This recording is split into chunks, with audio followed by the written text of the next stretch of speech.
जामा मस्जिद नई दिल्ली में बनी हुई एक ऐसी मस्जिद जो सबसे बड़ी मस्जिद है वो मानी जाती है और इसमें प्रयोग किया गया था बड़े बड़े लाल पत्थरों का और इसका निर्माण कार्य शुरू कराया गया था 1656 ईस्वी में और इसका निर्माण कराया गया था मुगल बादशाह शाहजहाँ के समय पर।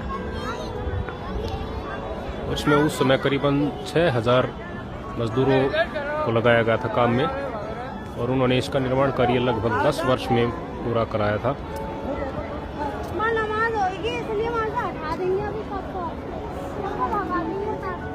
और जब ये बनकर हुई तैयार तो उस समय पर 10 वर्ष बाद तो 1666 में जो मुगल बादशाह शाहजहाँ उसने अपने वजीरों के साथ और जो यहाँ की रियाया प्रजा होती थी उसके साथ यहाँ आकर के पहली नमाज अदा की थी और तब से ही इस मस्जिद में नमाज अदा की जाती है और मुस्लिम लोगों के लिए एक तरह से ये बहुत ही पवित्र जगह है। और इसमें मीनारें बनी हुई हैं, गुंबद बने हुए हैं और ये एक तरह से बहुत ही उत्कृष्ट जो शिल्पकला है उसका प्रमाण है।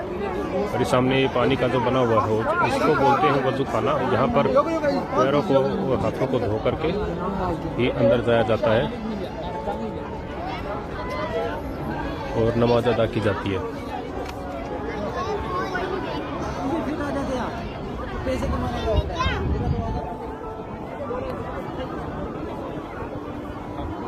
और इसमें लगे इसके जो फर्श है उसमें लगे हुए हैं बड़े बड़े पत्थर और इनका कार्य बड़ी ही करीने से इनका निर्माण कार्य किया गया था। और इसको जब बादशाह को लगा कि इनका काम सुस्ती से हो रहा है तो उन्होंने यहाँ का जो सुपरवाइजर था उस समय का उसको बुला करके पूछा कि इसका कार्य वो स्लो इतना क्यों हो रहा है। तो उस समय पर बताया गया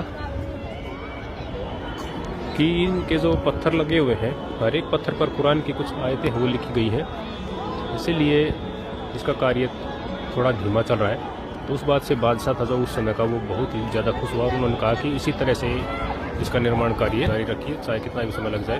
तो उस समय पर इसमें करीबन 10 वर्ष का समय लगा था और 10 वर्ष में बन करके ये तैयार हुई थी।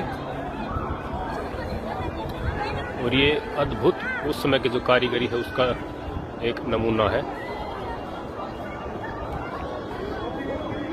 और लगभग 375 वर्ष बीत जाने के बाद भी ये बहुत ही अच्छी हालत में है और यहाँ पर नमाज अदा की जाती है हर शुक्रवार को या जो भी दिन मुकर्रर होता है वहाँ पर। और यहाँ पर जो शाही इमाम है उस समय पर जो नियुक्त किया गया था उसने ही यहाँ पर नमाज शुरू कराई गई थी। जो शाही इमाम था उस पहले शाही इमाम की नियुक्ति की गई थी बादशाह के द्वारा और उसके बाद जो शाही इमाम होता है उसका जो परिवार का जो उसका बेटा होता था उसे ही शाही इमाम बनाया गया। और तब से ये बदस्तूर ये परंपरा है वो इनमें चली आ रही है। तो जो शाही इमाम का बेटा होता है वही शाही इमाम बनता है। और शाहजहाँ के बाद के जितने भी मुगल शासक हुए उन सब की ताजपोशी का कार्यक्रम जो शाही इमाम होता था उसके ही हाथों मुकर्रर कराया गया था। तो ये एक तरह से सबसे बड़ी मस्जिद है और जो मुगल साम्राज्य था उसमें इसका खास महत्व था। और जैसे मुगल साम्राज्य खत्म हुआ तो उसके बाद फिर ये परंपराएं जो शाही इमाम वाली वो तो अब भी है वैसे ही चलती आ रही है। मुस्लिमों के लिए ये एक पवित्र जगह मानी जाती है और यहाँ से जो भी उनके लिए जो अच्छे कार्य के लिए जो भी फतवे जारी किए जाते हैं वो एक तरह से मान्य होते हैं और सभी जो मुस्लिम होते हैं वो इसका अनुसरण करते हैं।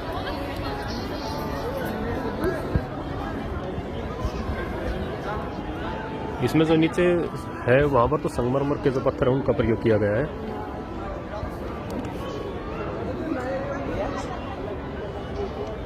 और अंदर जाने के लिए हाथ पैर धो करके जूते हैं वो निकालने पड़ते हैं, बाहर रख के तभी जाया जाता है। और ये है इसका अंदर का दृश्य। वहाँ पर कुछ लोग अभी भी नमाज अदा कर रहे हैं और एक झालर है वो भी लटकी हुई है और ये है इसमें पत्थर लगे हुए हैं।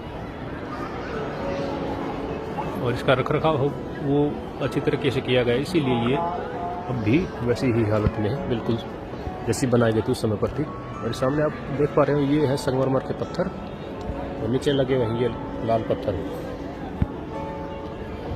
उस समय पर इसका निर्माण कार्य बड़ी बारीकी से और बड़ी ही सूझबूझ से किया गया था। और ये सामने बच्चे हैं वो भी नमाज अदा कर रहे हैं और ये दीवारों पर कुरान की आयतें वो लिखी गई है।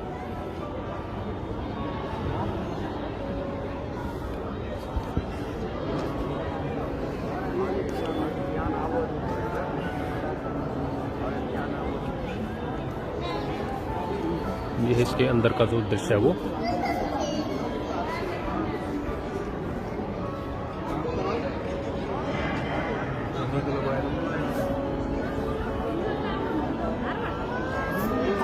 ये है इसका परिसर और ये करीबन 2 एकड़ में फैली हुई मस्जिद है। और ये जो सामने दिखाई दे रहा है ये है उसका मुख्य द्वार, जहाँ से एंट्री होती है। ये है मुख्य द्वार और छतरियाँ बनी हुई हैं और इसमें एक तरह से एक दूसरा दरवाज़ा वो भी है। और कुल मिलाकर के इसमें 4 दरवाजे हैं और यहाँ पर आकर के लोग बैठते हैं, जिनको नमाज अदा करनी होती है वो नमाज अदा करने के बाद बैठते हैं। और ये इस तरफ का एरिया है, ये यहाँ पर जाना मना है, यहाँ पर टूरिस्ट अलाउड नहीं है। यहाँ पर तो जो शाही इमाम है उसका परिवार या जो यहाँ पर काम करते हैं वहीं का जाना अलाउड है। उस समय की जो बेहतरीन कारीगरी है वो दिखाई देती इन पत्थरों में, इन दीवारों में और इस मस्जिद में। और ये जो लाल किला है उससे 1 किलोमीटर की दूरी पर ही है। और अगर यहाँ पर आना है तो मेट्रो स्टेशन है वो, तो इसका सबसे नज़दीक यही है, जामा मस्जिद ही मेट्रो स्टेशन है। और यहाँ पर बार बार जो बाहर से घूमने के लिए पर्यटक हैं वो भी आते रहते हैं। तो ये है जामा मस्जिद, जहाँ का व्लॉग आज का व्लॉग अभी तक यहाँ के लिए। मिलते हैं अगले व्लॉग में।